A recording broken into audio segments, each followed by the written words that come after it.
اس کی جو قوم تھی نا وہ بھی بت پرست تھی. اتنی لمبی کر دی نیند کہ 309 سال تک وہ سوئے رہے. اچھا یہاں پہ اللہ کی قدرت دیکھیں آپ, بغیر کھلائے پلائے اللہ نے ان کو زندہ رکھا.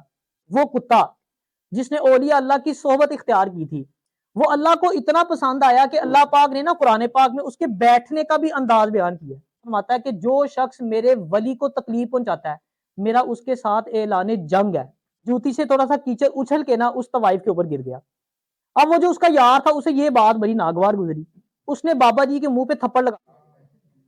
ایک دفعہ دودھ پاک پڑھ لیں, الصلاۃ والسلام علیک یا سیدی یا رسول اللہ وعلی آلک و اصحابک یا سیدی یا حبیب اللہ. آج کا جو ہمارا موضوع ہے نا وہ ہے اصحاب کہف کا واقعہ. سورہ کہف میں آپ نے اصحاب کہف کا واقعہ کافی دفعہ سنا ہوگا, بچپن سے ہم سنتے آ رہے ہیں. ایک تو میں اس واقعے کو مختصر سا بیان کروں گا, اور اس واقعہ سے جو ایک بہت اہم ہمیں سبق ملتا ہے نا اس پہ آج ہم ڈسکشن کریں گے. سورہ کہف جو ہے وہ مکہ مکرمہ میں نازل ہوئی اور اس کی ٹوٹل آیات جو ہیں وہ 110 ہیں. اچھا اس میں جو سورہ کہف کے اندر اللہ پاک نے یہ جو واقعہ بیان کیا ہے نا یہ قیامت کی ایک دلیل کے طور پہ پیش کیا. ایک دلیل کے طور پہ اللہ پاک نے یہ واقعہ بیان فرمایا. اچھا مختصر سا واقعہ کچھ ایسا ہے کہ حضرت عیسیٰ علیہ السلام سے پہلے یا آپ کے بعد, اس میں اختلاف پایا جاتا ہے. کچھ مفسرین کہتے ہیں کہ آپ کے دور سے پہلا دور تھا وہ, کچھ کہتے ہیں آپ کے دور کے بعد والا دور تھا. بہرحال ایک دور تھا جس میں ایک بادشاہ تھا جس کا نام تھا دقیانوس.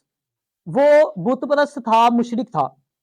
اس کی جو قوم تھی نا وہ بھی بت پرست تھی, مشرک تھی. لیکن اس کے قوم میں نا کچھ نوجوان تھے جو اللہ پاک پہ ایمان بھی رکھتے تھے, نیک لوگ تھے, اللہ کے ولی تھے.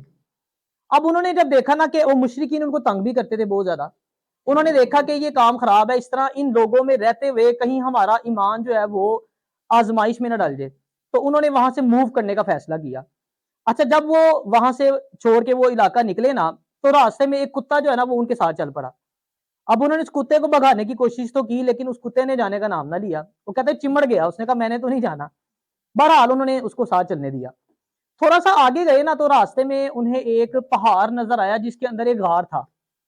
تو انہوں نے دیکھا کہ یہ غار اس میں موجود ہے, یہاں ہم سٹے کر سکتے ہیں.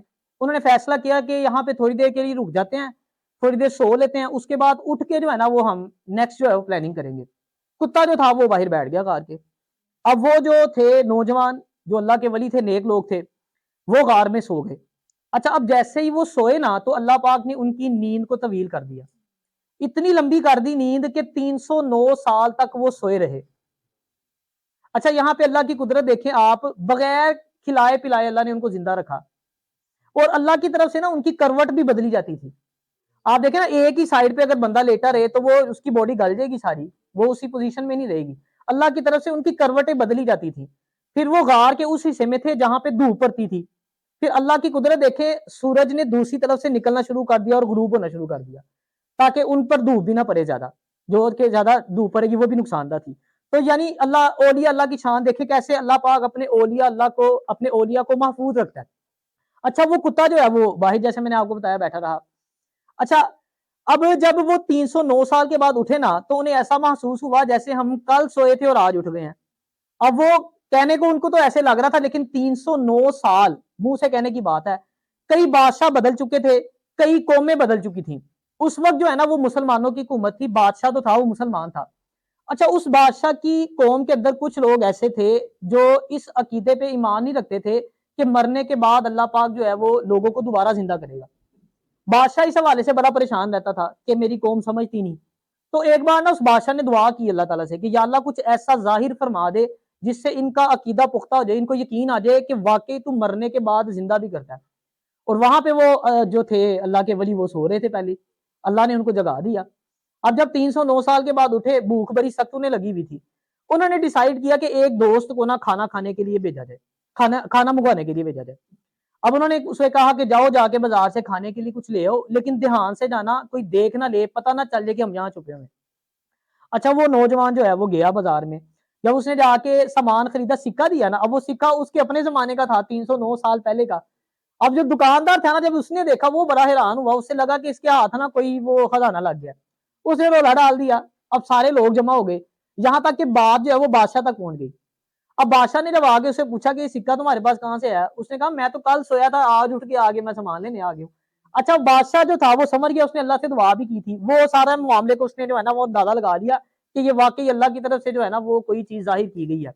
تو اس طرح کر کے جو ہے نا جب ساری مطلب مختصر بیان کروں، جب واقعہ سب لوگوں کے سامنے آ گیا، پھر سب نے جو ہے وہ اونچی اونچی آواز میں پکارنا شروع کر دیا، لا الہ الا اللہ، لا الہ الا اللہ۔ لوگوں کو یقین آ گیا کہ واقعی اللہ جو ہے وہ مرنے کے بعد بھی زندہ کرتا ہے۔ تو جب سب ظاہر ہو گیا تو پھر اللہ پاک نے ان کو موت بھی عطا کی، ان کو ادھر اسی غار میں جو ہے نا وہ دفن کیا گیا، اور وہاں پہ جو ہے وہ بعد میں مسجد بھی بنا دی گئی۔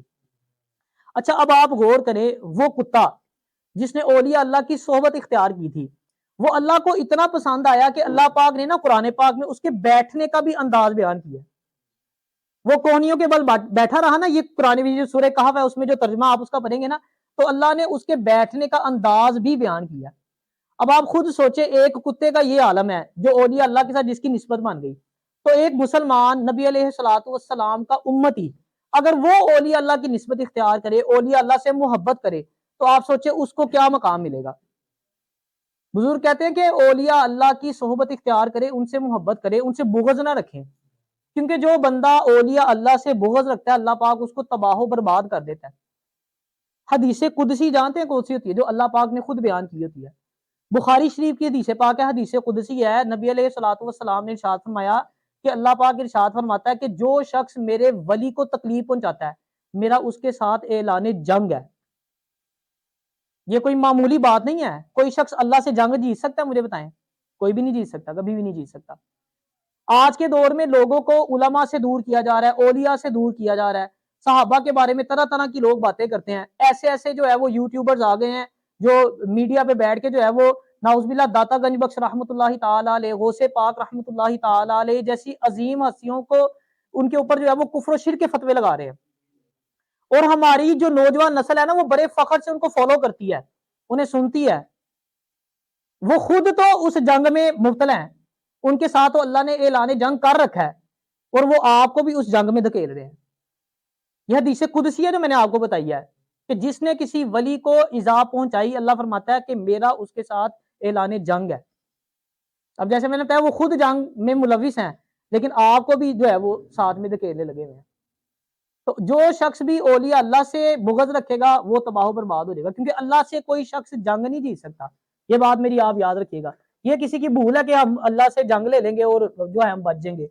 الشیخ علی خواص رحمۃ اللہ تعالی علیہ فرماتے ہیں کہ ایسے شخص کے قول پہ کبھی بھی کان مت دھرنا جو اولیاء اللہ کے کسی بھی گروہ کا منکر ہو۔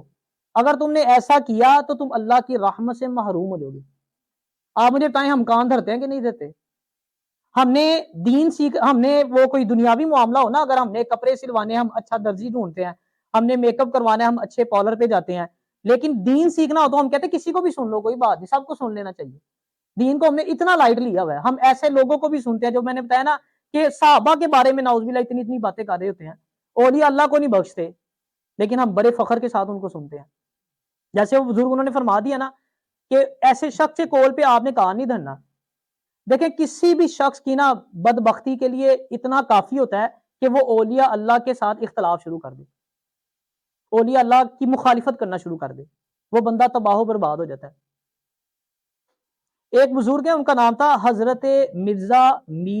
حضرت مرزا مظہر جانے جانا رحمت اللہ تعالی علیہ۔ وہ فرماتے ہیں کہ ایک مرتبہ نا دلی کے اندر بارش ہوئی، بڑی تیز بارش ہوئی، گلیوں میں جو ہے وہ پانی کھڑا ہو گیا، کیچڑ ہو گیا بہت زیادہ۔ تو ایک اللہ کے ولی تھے بزرگ، وہ اپنی دھن میں مسنا اللہ اللہ کرتے جو ہے بازار سے گزر رہے تھے۔ اب اسی بازار میں نا ایک طوائف جو تھی وہ اپنے یار کے ساتھ اپنے گھر کے باہر بیٹھی ہوئی تھی۔ اب جو بزرگ تھے نا اللہ کے ولی، ان کے پاؤں میں لکڑی کا جوتا، پرانا دور تھا اس وقت، لکڑی کا جوتا تھا ان کے پاؤں میں۔ جب وہ اس طوائف کے پاس سے گزرے نا تو جوتی سے تھوڑا سا کیچڑ اچھل کے نا اس طوائف کے اوپر گر گیا۔ اب وہ جو اس کا یار تھا اسے یہ بات بڑی ناگوار گزری، اس نے بابا جی کے منہ پہ تھپڑ لگا دیا۔ بابا جی نے سے کہا کہ یار میں نے جان بوجھ کے نہیں کیا، مجھ سے غلطی ہو گئی ہے، تو ساتھ اس کو دعا دی کہ اللہ تیرا بھلا کرے، اور یہ کہہ کے جو ہے وہ آگے چل پڑے۔ اچھا تھوڑا سا آگے گئے نا تو دور سے نا ایک حلوائی نے آپ کو آتا دیکھ لیا، اس نے گرم گرم دودھ کا پیالہ تیار کیا اور اس کے اندر تھوڑی سی شکر ڈالی۔ جب بابا جی آئے آپ کو پیش کیا تو بابا جی نے گھونٹ لگایا، اللہ کا شکر ادا کیا اور اللہ سے نا باتیں کرنے لگ گئے، فرمانے لگے یا اللہ تو کتنا بے نیاز ہے، جب چاہتا ہے تھپڑ پروا دیتا ہے، جب چاہتا ہے دودھ پلا دیتا ہے. اللہ کے ولی تھے نا. اچھا یہ بات آپ نے کہی نا تو ساتھ ہی کچھ لوگ دورے دورے آئے آ کے نا آپ کو اسی جگہ پہ لے گئے جہاں اس شخص نے آپ کو تھپڑ لگایا تھا. وہاں جا کے کہتے کہ آپ نے اسے بددعا کیوں دی ہے؟ اللہ کے نیک بندے تو اللہ والے تو بددعا نہیں دیتے. آپ نے فرمایا میں نے تو کوئی بددعا نہیں دی اس کو، میں نے تو بلکہ اس کو دعا دی تھی کہ اللہ تیرا بھلا کرے. اس نے کہا نہیں آپ نے بددعا دی ہے. آپ کے جانے کے بعد وہ چھت پہ چڑھا، اس کا پاؤں پھسلا، وہ گرا، اس کا مٹکا ٹوٹا اور مر گیا وہاں. اس نے کہا بابا جی کا میں نے بددعا نہیں دی تھی، ہوا ایسے تھا کہ میں گزر رہا تھا وہاں سے، کیچڑ تھوڑا سا اچھل کے اس کے یار کے اوپر پڑا، اس سے یہ بات برداشت نہ ہوئی، اسے ناگوار گزرا، اس نے میرے منہ پہ تھپڑ مار دیا. آپ نے فرمایا میں لاوارث ہوں؟ جب میری جوتی سے اچھل کے کیچڑ اس کے اوپر گرا تو اس کے یار کو ناگوار گزرا، تو جب اس نے مجھے تھپڑ مارا تو میرے بھی یار کو ناگوار گزرا، اس نے اس کی جان لے لی. بتانے کا مطلب ہے جیسے میں نے آپ کو بتایا کہ اولیاء اللہ کے ساتھ بغض رکھنے والا، ان کے ساتھ نفرت کرنے والا، انہیں برا بھلا کہنے والا، اس کے ساتھ اللہ پاک کا اعلان جنگ ہے. قرآن میں اللہ کہتا ہے نا الا ان اولیاء اللہ لا خوف علیہم ولا هم يحزنون، کوئی خوف نہیں ہے ان کو، نہ وہ غمگین ہوں گے.